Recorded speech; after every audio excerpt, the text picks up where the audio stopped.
Chapter 3 The Black Spot. About noon, I stopped at the captain's door with some cooling drinks and medicines. He was lying very much as we had left him, only a little bit higher, and he seemed both weak and excited. "Jim," said he, "you're the only one here that's worth anything, and you know I've been always good to you. Near a month, but I've given you a silver fourpenny for yourself. And now, you see, mate, I'm pretty low and deserted by all. And Jim, you'll bring me one noggin of rum now, won't you, matey?"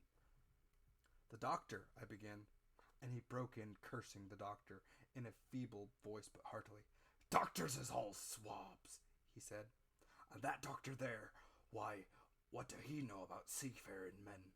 I've been in places as hot as pitch, and mates dropping round with yellow jack, and the blessed island a heaving like the sea with earthquakes. What do the doctors know of lands like that? And I lived on rum, I tell ya. It's been mate and drink and man and wife to me. And if I'm not to have my rum, now I'm a poor old hulk on lay shore, my blood'll be on you, Jim, and that doctor swab." And he ran on again for a while with curses. "Look, Jim, how my fingers fidget," he continued in a pleading tone. "I can't keep 'em all still, not I. I haven't had a drop of this blessed day. The doctor's a fool, I tell ya. If I don't have a drain of rum, Jim, I'll have the horse. I've seen some of 'em already. I've seen old Flint there in the corner behind ya. As plain as print I seen him, and if I get the horse, I'm a man that has lived rough, and I'll raise Cain. Your doctor himself said one glass wouldn't hurt me. I'll give you a golden guinea for the noggin, eh, Jim?" He was growing more and more excited, and this alarmed me for my father, who was very low that day, and needed quiet. Besides, I was reassured by the doctor's words, now quoted to me, and rather offended by the offer of a bribe. I want none of your money," said I, "but what you owe my father. I'll get you one glass, and no more." When I brought it to him, he seized it greedily and drank it out. "Aye, aye," said he, "that's some better, sure enough. And now, old matey, did the doctor say how long I was to lie here in this old berth?" "A week, at least," said I. "Thunder!" he cried. "A week! I can't do that! They'd have the black spot on me by then. The lubbers is going to get the wind of me in this blessed moment. Lubbers as couldn't cape what they got, and want to nail what is another's. Is that seamanly behaviour now, I want to know? But I'm saving soul. I never wasted good money of mine, nor lost it neither, and I'll trick 'em again. I'm not afraid of 'em. I'll shake out another reef, matey, and daddle 'em again." And he was thus speaking.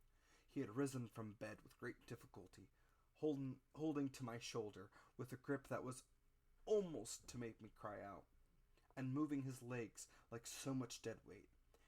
His words, spirited as they were in meaning, contrasted sadly with the weakness of the voice in which they were uttered. He paused when he had got into a sitting position on the edge. "The doctor's done me," he murmured. "My ears is singing. Lead me back." Before I could do much to help him, he had fallen again to his former place, where he lay for a while silent. "Jim," he said at length, "you saw that seafaring man today?" "Black Dog?" I asked. "Aye, Black Dog," said he. "He's a bad 'un. But there's worse than that put him on. Now, if I can't get away nohow, and they tip me the black spot, mind ya, it's my old sea chest they're after. And you get on a horse. You can't you? Well, then you get on a horse, and you go to, yes, I will, to that eternal Dr. Swab, and tell him to pipe all hands, magistrates and such.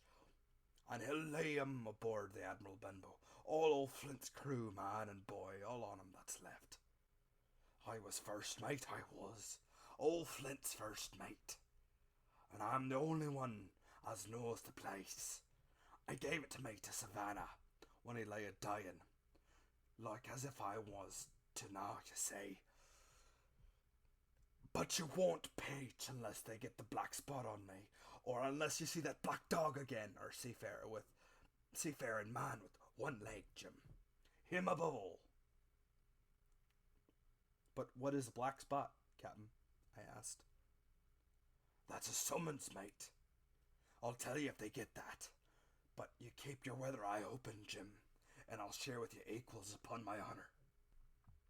He wandered a little longer, his voice growing weaker, but soon after I had given him his medicine, which he took like a child, with the remark, "If ever a seaman wanted drugs, it's me." He fell at last into a heavy swoon-like sleep, in which I left him. What I probably should have done had gone well, I do not know. Probably I should have told the whole story to the doctor, for I was in mortal fear lest the captain should repent of his confessions and make an end of me. But as things fell out, my poor father died quite suddenly that evening, which put all other matters on one side. Our natural distress, the visits of the neighbors, the arranging of the funeral, and all the work of the inn to be carried on in the meanwhile, kept me so busy that I had scarcely time to think of the captain, far less to be afraid of him. He got downstairs next morning, to be sure, and had his meals as usual, though he ate little, and had more, I am afraid, than his usual supply of rum. For he helped himself out of the bar, scowling and blowing through his nose, and no one dared to cross him.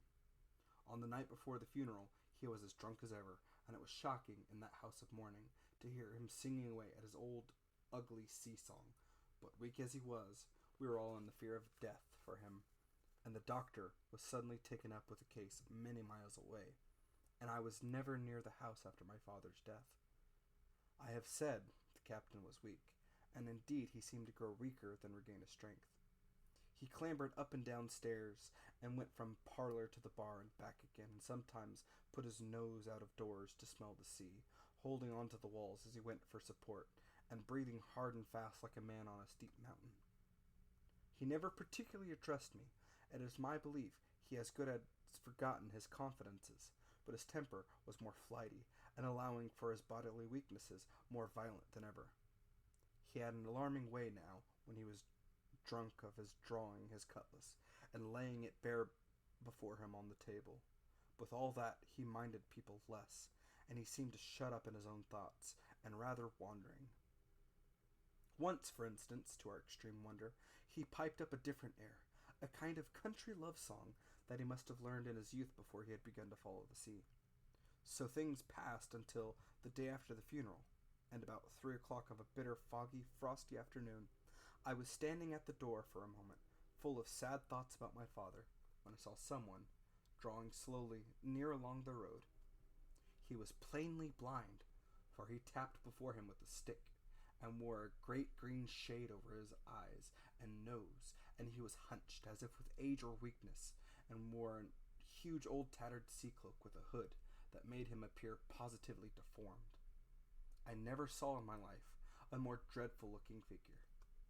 He stopped a little from the inn, and raising his voice in an odd sing-song, addressed the air in front of him.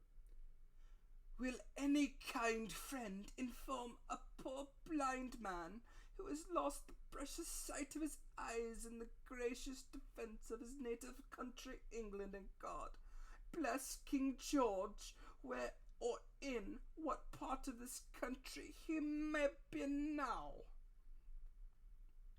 "You are at the Admiral Benbow, Black Hill Cove, my good man," said I. "I hear a voice," said he, "a young voice. Will you give me your hand, my kind young friend, and lead me in?" I held out my hand, and the horrible, soft-spoken, eyeless creature gripped it in a moment like a vice. But I was so much startled that I struggled to withdraw, but the blind man pulled me close up to him with a single action of his arm. "Now, boy," he said, "take me in to the captain." "Sir," said I, "upon my word I dare not." "Oh," he sneered, "that's it. Take me in straight, or I'll break your arm." And he gave it, as he spoke, a wrench that made me cry out. "Sir," I said, "it is for yourself I mean. The captain is not what he used to be. He sits with a drawn cutlass, another gentleman—" "Come now, march," interrupted he, and I, Never heard a voice so cruel and cold and ugly as that blind man's. It cowed me more than the pain, and I began to obey him at once, walking straight in at the door and towards the parlor, where a sick old buccaneer was sitting, dazed with rum. The blind man clung close to me, holding me in one iron fist and leaning almost more of his weight on me than I could carry. Lead me up straight to him, and when I'm in view, cry out, "Here's a friend for you, Bill. If you don't, I'll do this."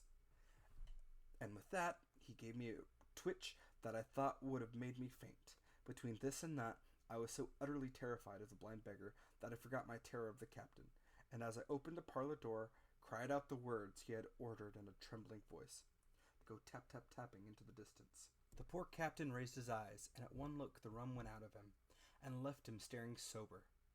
The expression of his face was not so much of terror as of mortal sickness. He made a movement to rise, but I do not believe he had enough force left in his body. "Now, Bill, sit where you are," said the beggar. "If I can't see, I can hear fingers stirring. Business is business. Hold out your right hand. Boy, take his right hand by the wrist and bring it near to my right." We both obeyed him to the letter, and I saw him pass something from the hollow of the hand that held his stick into the palm of the captain's, which closed upon it instantly. "And now that's done," said the blind man, and at those words he suddenly left hold of me, and with incredible accuracy and nimbleness skipped out of the parlor and into the road, whereas I still stood motionless. I could hear his stick go tap, tap, tapping into the distance. It was some time before either I or the captain seemed to gather our senses, but at length, and about the same moment, I released his wrist, which I was still holding, and he drew his palm and looked sharply into it. 10 o'clock, he cried. 6 hours will do them in yet. And he sprang to his feet. Even as he did so, he reeled, put his hand to his throat, stood swaying for a moment, and then, with a peculiar sound, fell from his whole height, face foremost to the floor. I ran to him at once, calling to my mother, but haste was all in vain. The captain had been struck dead by thundering apoplexy. It's a curious thing to understand, for I had never certainly liked the man, though of late I had begun to pity him. But as soon as I saw that he was dead, I burst into a flood of tears.